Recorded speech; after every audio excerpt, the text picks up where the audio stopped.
गुरुर्ब्रह्मा गुरुर्विष्णू गुरुर्देव महेश्वरा सद्गुरु साक्षात परब्रह्म तस्मै श्री सद्गुरुवे नमः।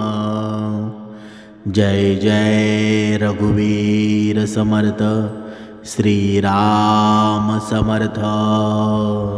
सद्गुरु चरणांना नतमस्तक होऊन आपण या सुंदर सकाळच्या वातावरणामध्ये सर्व मायबाप श्रोतेजन उपासना करूनच श्रवणाला बसलेले आहात असं समजून आपण या श्रवणाला सुरुवात करूया। समर्थांनी सांगितलेलं आहे की प्रत्येक मनुष्याच्या आयुष्यामध्ये चांगली वेळ येतच असते आणि वाईट वेळ सुद्धा येते, पण चांगली वेळ किती वेळेपर्यंत ठेवावी हे मनुष्याच्या बघा चांगल्या कर्मावर अवलंबून असतं ना।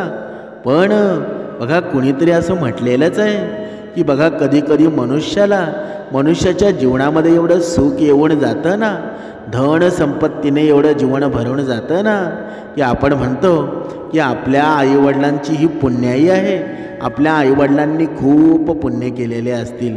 म्हणजेच काय, म्हणजेच मनुष्याला त्याच्या चांगल्या वाईट कर्मांचा फल तर भोगावाच लागतो, पण जर आपल्या आईवडिलांनी जर चांगले पुण्य केले असतील ना तर त्याचासुद्धा पुत्राला फायदा होतो का? बघा आपण या निरूपणामध्ये हे पाहणार आहोत। बघा त्याचबरोबर त्याच्या आईवडिलांनी केलेल्या चांगल्या वाईट कर्माचं फळसुद्धा मुलांना भोगावं लागत असतं। त्याचबरोबर मुलांचे जे काही चांगले वाईट कर्म असतात ना त्यांचे भोगसुद्धा आईवडिलांना भोगावे लागतात। बघा एकदा भगवान श्रीहरी विष्णू आणि माता लक्ष्मी क्षीरसागरामध्ये शेष नागावर विश्राम करत होते, तेव्हा माता लक्ष्मी म्हणते, हे स्वामी, आईवडिलांच्या चांगल्या आणि वाईट कर्मांचं फळ त्यांच्या पुत्रांना भोगावं लागतं का? तेव्हा भगवान श्रीहरी विष्णू म्हणतात, हे देवी नक्कीच भोगावं लागतं। आज मी तुम्हाला त्या प्राचीन काळामध्ये नेणार आहे आणि तुम्ही लक्षपूर्वक ऐका। ही जी कथा ऐकल्यानंतर तुम्हाला नक्कीच कळणार आहे की आईवडिलांच्या चांगल्या वाईट कर्माचं फळ असतं ना त्यांच्या मुलांना भोगावं लागतं की नाही। त्यानंतर भगवान विष्णू कथेला प्रारंभ करतात आणि म्हणतात, हे देवी, प्राचीन काळातील गोष्ट आहे। एका गावामध्ये एक शेतकरी राहत होता आणि तो शेतकरी खूपच गरीब होता। मेहनत मजुरी करून त्याच्या घराचा खर्च तो चालवत असे। त्याला मजुरीमध्ये दिवसभर काम केल्यानंतर 20 रुपये मिळायचे, त्यामधील 10 रुपये तो नित्यनेमाने दान करत असे आणि उरलेल्या 10 रुपयांमध्ये बघा कुटुंबाचं पालनपोषण करत असे। अशा प्रकारे काही दिवस निघून जातात आणि त्यानंतर शेतकऱ्याला 2 पुत्र होतात। आता त्या शेतकऱ्याच्या कुटुंबामध्ये एकूण 4 सदस्य झाले होते आणि नवरा बायको आणि त्याची 2 जुळी मुलं। बघा ती दोन मुलं असतात, ती जुळी असतात आणि हळूहळू त्याच्या पालनपोषणामध्ये शेतकऱ्याला अडचण येऊ लागते, कारण दिवसागणिक महागाई वाढत चाललेली होती। पुढे भगवान श्री हरी विष्णू म्हणतात, हे देवी, एका दिवसाची ही गोष्ट आहे। शेतकऱ्याचा मुलगा त्याच्या वडिलांना म्हणाला, बाबा, तुम्ही रोजच्या रोज 20 रुपये कमवता, ज्यापैकी 10 रुपये तुम्ही दान करता आणि उरलेले 10 रुपयांमध्ये आपला उदरनिर्वाह करणं खूप कठीण आहे। शेतकऱ्याला शांत पाहून त्याची बायको म्हणाली, असं काहीच नाही, तुझे वडील रोज 20 रुपये कमवत असतात आणि 10 रुपये दान करतात। हे जे काही दान धर्म करतात ना हे तुमच्यासाठीच करतात, दुसऱ्यांसाठी नाही। परंतु त्या दोन्ही मुलांना ही गोष्ट समजत नव्हती, कारण ते दोघेही अजून लहान होते। पुढे भगवान श्री हरी विष्णू म्हणतात, असाच काही काळ पुढे सरकला आणि शेतकऱ्याचे दोन्ही पुत्र हळूहळू मोठे होतात। इकडे एके दिवशी शेतकरी काम करून घरी येत असताना अचानक अपघातामध्ये शेतकऱ्याचा मृत्यू होतो आणि जेव्हा शेतकऱ्याच्या बायकोला आणि त्याच्या दोन्ही मुलांना शेतकऱ्याच्या निधनाची बातमी मिळाली ना तेव्हा त्यांना अत्यंत दुःख झालं। त्यांच्या घरामध्ये शोककळा पसरली। एके दिवशी शेतकऱ्याच्या त्या दोन्ही मुलांनी त्याच्या आईला विचारलं, आई, आपलं बाबा कुठे गेले आहेत? शेतकऱ्याची बायको म्हणाली, बाळांनो तुमचे वडील आहेत ना, आपल्या सर्वांना सोडून भगवान भोलेनाथांकडे गेले आहेत. जेव्हा तुमचे वडील होते ना तेव्हा रोज 20 रुपये कमवायचे, त्यापैकी 10 रुपयांमध्ये आपलं पालनपोषण करायचे आणि बाकीचे 10 रुपये ते दान करायचे. परंतु आता तुमचे वडील नाहीत, त्यामुळं आता आपले पालनपोषण कसं होईल. बघा पुढे आई म्हणाली, बाळांनो ज्या घरामध्ये गरिबी असते ना त्याचं कोणीही मदतनीस नसतो. बघा आषाढपासून सगळेजण दूर पळू लागतात, फक्त देवालाच त्यांची काळजी असते, कारण देवच गरिबांचा सहाय्यक आहे. मुलं आणि त्यांच्या आईला म्हणाले, आई तू असा विचार करू नकोस, आम्ही दोघे भाऊ भगवान भोलेनाथांकडे जाऊ आणि आपल्या वडिलांना आम्ही परत घेऊन येऊ, कारण आम्ही असं ऐकलं आहे की भगवान भोलेनाथ खूपच दयाळू आहेत. आपले दुःख पाहून नक्कीच त्यांना आपल्यावर दया येईल आणि ते आपल्या वडिलांना नक्कीच आमच्यासोबत पाठवतील. पुढे भगवान श्री हरी विष्णू म्हणतात, त्या मुलांच्या बोलण्यावर त्यांची आई लक्ष देत नव्हती. एके दिवशी शेतकऱ्याची बायको गावामध्ये काही कामानिमित्त जाते आणि तेव्हा घरामध्ये दोघे भाऊ होते. ते आपापसामध्ये विचार करू लागतात की आपण कैलाश पर्वतावर भगवान भोलेनाथांकडे जाऊया आणि तिकडून आपल्या वडिलांना आपण परत घेऊन येऊया. असाच विचार करून ते दोघेही भाऊ त्यांच्या वडिलांना आणण्यासाठी कैलास पर्वताच्या दिशेने निघतात. चालता चालता त्या दोघांना बराच वेळ होतो, त्यांना थकवा जाणवतो आणि त्यानंतर ते दोघेही भाऊ एका मोठ्या वडाच्या झाडाखाली बघा जवळून जात होते. तेव्हा त्या वट वृक्षाच्या सावलीमध्ये बसतात. दोन्ही भावांनी विचार करतात की या वट वृक्षाच्या सावलीमध्ये थोडेसे आराम करूया. त्यानंतर दोघे भाऊ त्याच वटवृक्षाखाली बसून विश्रांती घेऊ लागतात. तेव्हा तो वटवृक्ष माणसाच्या आवाजात म्हणाला, बेटा तुम्ही कोण आहात आणि कुठे चालला आहात? माझ्या सावळीमध्ये आजपर्यंत तुमच्यासारखी सज्जन मुलं बसली नाहीत. मग ते दोघे मुलं म्हणू लागले, आम्ही शेतकऱ्याची मुलं आहोत आणि आमच्या वडिलांना आणण्यासाठी आम्ही कैलास पर्वतावर भगवान भोलेनाथांकडे चाललो आहोत. त्या वटवृक्षाने जेव्हा त्या मुलांचं बोलणं ऐकलं तेव्हा तो म्हणाला, मुलांनो मग भगवान भोलेनाथांना माझासुद्धा एक प्रश्न विचारा. मी कित्येक वर्षापासून इथे आहे, परंतु माझा एकही पान जमिनीवर खाली पडत नाही किंवा माझ्या फांद्या कधीच सुकत नाही. मी आणखी किती वर्ष इथे उभा राहणार आहे? मी माझ्या पूर्वजन्मामध्ये असे कोणते पाप केले आहेत ज्यामुळं मला या योनीतून मुक्ती मिळत नाही? यामागे कोणतं कारण तरी असेल. तेव्हा ते दोघे म्हणाले, ठीक आहे, आम्ही भगवान भोलेनाथांना तुमचा हा प्रश्न नक्कीच विचारू. भगवान श्रीहरी विष्णू माता लक्ष्मीला पुढे म्हणतात, हे देवी. इतकं म्हटल्यावर ते दोन्हीही बालक पुढेला चालू लागले आणि चालत असताना रस्त्यामध्ये त्यांना एक भयानक असा साप दिसला. त्या सापाला पाहून ते दोघे भाऊ होते ते भीतीने थरथर कापू लागले. ते दोघे भाऊ तिथून पळून जाणारच होते तेव्हा तो साप मनुष्याच्या आवाजामध्ये बोलू लागतो, बाळांनो तुम्ही मला घाबरू नका, तुम्ही फक्त मला एवढंच सांगा की तुम्ही कोण आहात आणि कुठे जात आहात. तेव्हा ते दोघे मुलं त्या सापाजवळ जातात आणि हात जोडून म्हणू लागतात, हे नागदेवता, आम्ही दोघे एका शेतकऱ्याची मुलं आहोत, आम्ही दोघे जुळे भाऊ आहोत, आम्ही दोघे कैलास पर्वतावर आमच्या वडिलांना आणण्यासाठी चाललो आहोत. तेव्हा तो साप म्हणाला, मग मुलांनो तुम्ही भगवान भोलेनाथांना माझा एक प्रश्न नक्की विचारा. मी अनेक वर्षापासून इथे पडून आहे, माझ्याने आता चालणंही शक्य नाही, माझ्या शरीरामध्ये इतकं प्राणसुद्धा नाही, मी थोडासुद्धा चालू फिरू शकेल असं मला वाटत नाही. मी माझ्या पूर्वजन्मामध्ये असं कोणतं पाप केलं आहे ज्यामुळं मला या योनीमधून सुटका मिळत नाही, यामागे कोणतं कारण आहे? तेव्हा ते दोघेही म्हणाले, ठीक आहे, आम्ही भगवान भोलेनाथांना तुमचा हा प्रश्न नक्कीच विचारू. त्यानंतर हे दोघे मुलं पुढे चालू लागली आणि चालता चालता त्यांना रस्त्यामध्ये बघा एक शेठ भेटला. शेठ म्हणाला, मुलांना तुम्ही दोघे कोण आहात आणि इतक्या कडक उन्हामध्ये तुम्ही कुठे चालत आहात? दिसायला तर तुम्ही खूपच सज्जन दिसत आहात. तेव्हा ती मुलं म्हणाली, शेठजी, आम्ही दोघे शेतकऱ्याचे पुत्र आहोत आणि आम्ही दोघे जुळे भाऊ आहोत.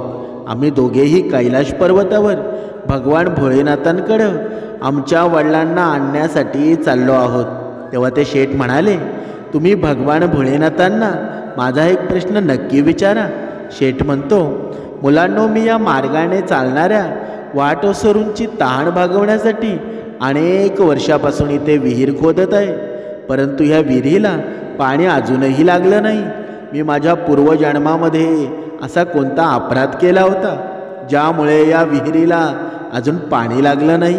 मी ही विहीर खोदण्यासाठी खूप सारे पैसे खर्च केले आहेत, परंतु अजूनही या विहिरीला पाणी लागलं नाही. मग यामागे काय कारण आहे हे तुम्ही भोलेनाथांना विचारा. तेव्हा ते दोघे मुलं म्हणाले, ठीक आहे शेठजी, आम्ही भगवान भोलेनाथांना तुमचा हा प्रश्न नक्कीच विचारू. त्यानंतर ते दोघे मुलं पुढे चालू लागले आणि चालता चालता वाटेमध्ये त्यांना एक नदी दिसते. दोघे भाऊ नदीच्या काठावर पोचतात तेव्हा त्या नदीतून एक मासा बाहेर येतो आणि म्हणू लागतो, हे मुलांनो, तुम्ही कोण आहात आणि कुठे चालला आहात? तुम्ही दोघे बोटीशिवाय का जात आहात बरं? तेव्हा ते दोघे म्हणाले, नावेत बसण्यासाठी आमच्याजवळ पैसे नाहीत, कारण आमचे जे वडील होते ना, ते रोज 20 रुपये कमवायचे आणि ज्यापैकी 10 रुपये रोज ते दान करायचे आणि उरलेले 10 रुपयांमध्ये आमचे पालनपोषण होत असे. आणि कशा प्रकारे खूपच हलाखीचे आमच्या कुटुंबाचा उदरनिर्वाह होत होता.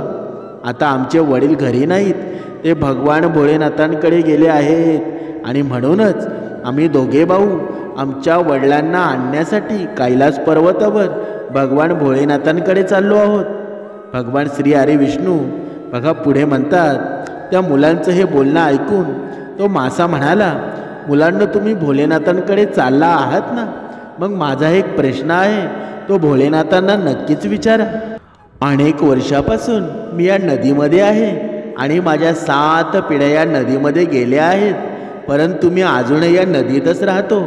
मी माझ्या पूर्वजन्मामध्ये असे कोणते अपराध केलेले आहेत ज्यामुळं मला या योनीमधून मुक्ती मिळत नाही? यामागे कारण काय आहे?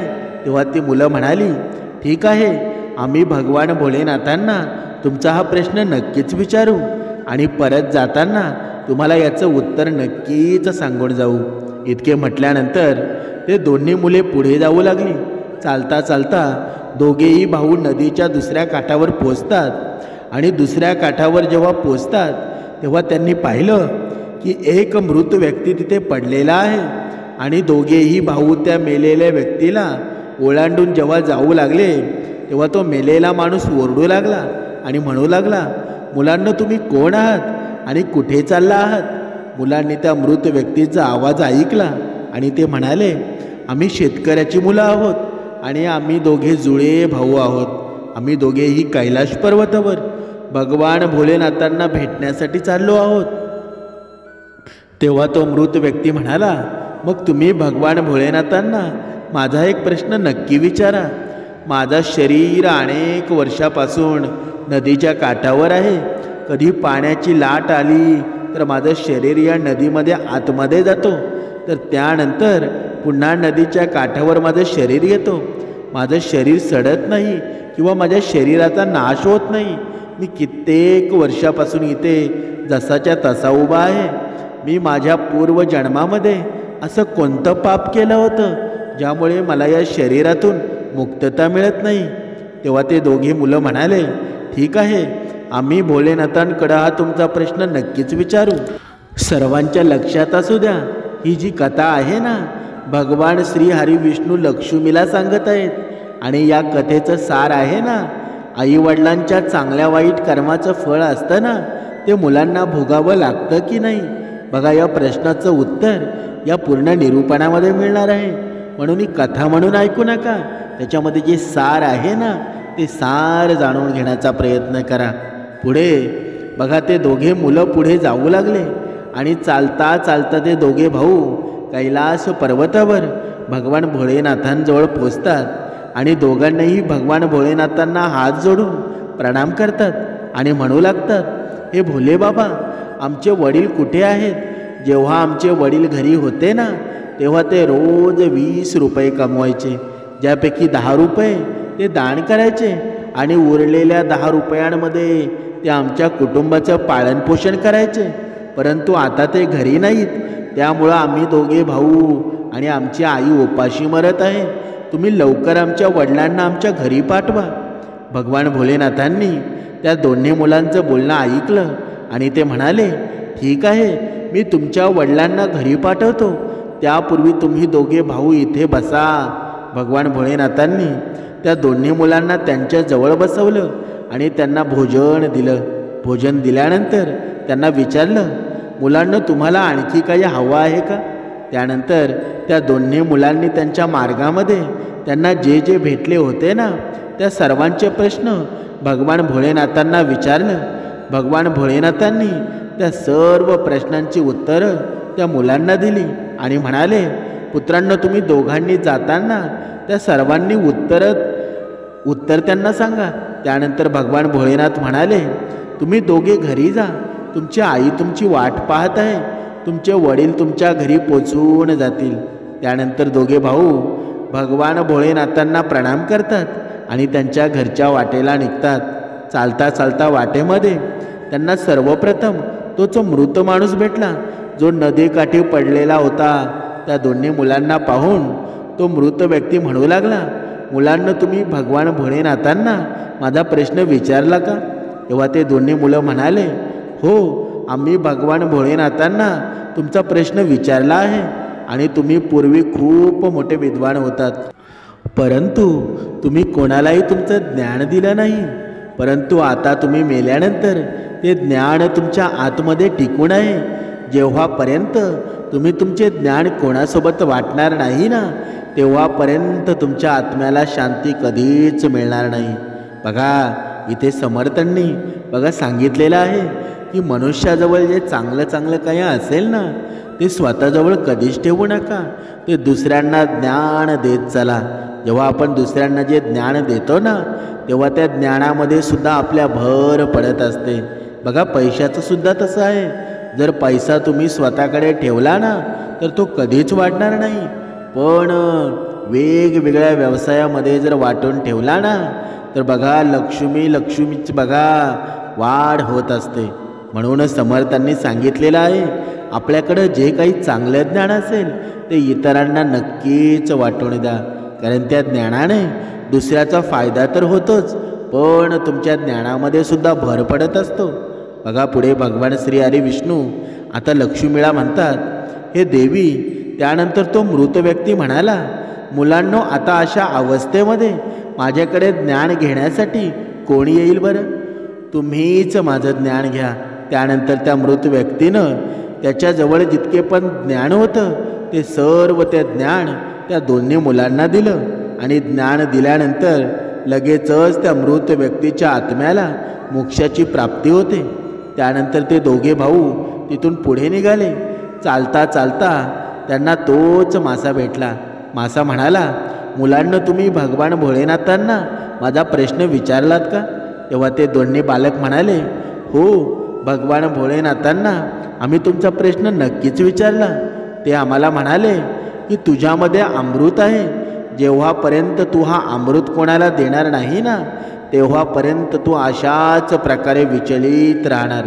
मग मासा म्हणाला, मुलांनो, आता मला इथे अमृत देण्यासाठी कोण भेटेल? तुम्हीच माझं अमृत घ्या. त्यानंतर त्या माशाने त्याच्या जवळीला अमृत त्या दोन्ही मुलांना दिले आणि अमृत दिल्यानंतर लगेचच त्या माशाच्या आत्म्याला मोक्षाची प्राप्ती होते. अशाच प्रकारे दोघे भाऊ तिथून पुढे निघाले.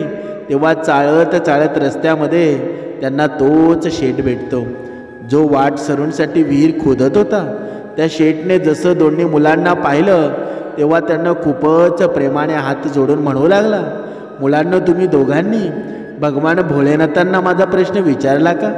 मुलं म्हणाली, हो, आम्ही भगवान भोलेनाथांना तुमचा प्रश्न नक्कीच विचारला आहे.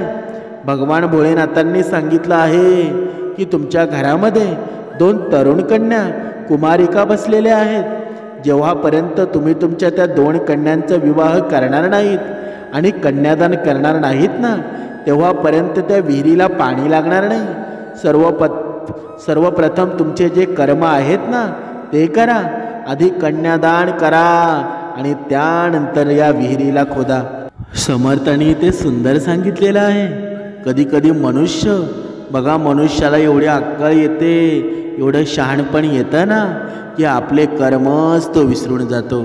बघा, देव देव करून तो संन्यास घेतो, संन्याशी बनतो, कुठेतरी मठावर जातो आणि तिथे जीवन जगू लागतो. पण ज्या पत्नीशी आपण लग्न केलेलं आहे, ज्या मुलीशी आपण लग्न केलेलं आहे आणि आपली मुलं घरामध्ये आहेत, त्यांचा तसाच संसार तो टाकून जातो. पण ते योग्य आहे का? जर आपले कर्म आपण व्यवस्थित केले नाही आणि जर आपल्या आईवडिलांच्या चेहऱ्यावर दुःख निर्माण होत असेल, आपल्या पत्नीच्या चेहऱ्यावर दुःख निर्माण करून जर आपण संन्यास घेत असाल ना, तर ते कितपत योग्य आहे का? म्हणून आपले कर्तव्य आहे ना ते अगोदर मनुष्याने करायला हवं. म्हणजेच कर्तव्य सोडून वेगळ्या गोष्टीच्या मागे लागून कधीच भक्ती होत नसते. म्हणून समर्थांनी सांगितलेले आहे, संसारामध्ये राहून सुद्धा योग्य प्रकारे भक्ती होऊ शकते.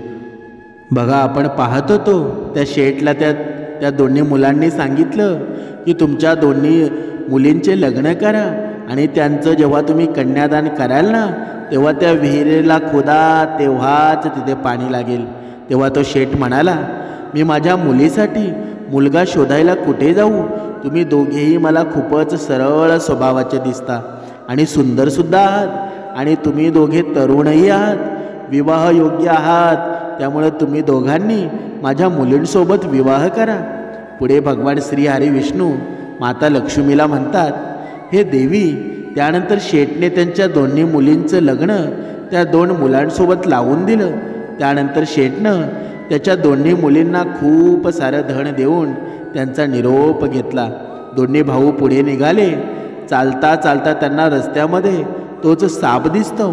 साप म्हणाला, मुलांना तुम्ही भगवान भोलेनाथांना माझा प्रश्न विचारला का? मुलांनी हो म्हटलं. बघा, भोलेनाथांना तुमचा प्रश्न विचारला. भगवान भोलेनाथांनी सांगितलं आहे की तुमच्याकडे जो नागमणी आहे ना, तो नागमणी तुम्ही कधीच धरतीवर ठेवला नाही किंवा कधीही कोणाला दान केला नाही. जेव्हापर्यंत तुम्ही तो मणी दान करणार नाही ना, तेव्हापर्यंत तुमचे शरीर असेच बनून राहील. तेव्हा तो साप म्हणाला, मुलांनो, मी हे नागमणी आता कोणाला देऊ बरं? तुम्हीच हा नागमणी घेऊन जा. त्यानंतर त्या सापाने त्याच्या जवळील तो नागमणी त्या मुलांना दिला आणि नागमणी दिल्यानंतर त्या सापाच्या आत्म्याला मोक्षाची प्राप्ती होते. अशा प्रकारे ते दोघे भाऊ त्यांच्या बायकांना घेऊन पुढे सरसावले. चालता चालता रस्त्यामध्ये त्यांना तोच मोठा वटवृक्ष दिसला, ज्याच्या खाली सावलीमध्ये ते विश्राम करण्यासाठी थांबले होते. वटवृक्षाने विचारलं, मुलांना तुम्ही भगवान भोलेनाथांना माझा प्रश्न विचारला का? मुलं म्हणाली, हो, आम्ही तुमचा प्रश्न विचारला आहे. त्यांनी सांगितलं की पूर्वजन्मामध्ये तुमचं काम गुरुकुळामध्ये असणाऱ्या मुलांना शिक्षा देणं होतं. तुमचं पद एका गुरुचं होतं, परंतु त्या बदल्यात तुम्ही लहान मुलांकडून तुमचं काम करून घ्यायचे, तुमचे हात पाय दाबून घ्यायचे आणि त्यांना चांगली शिक्षा तुम्ही द्यायचे नाहीत.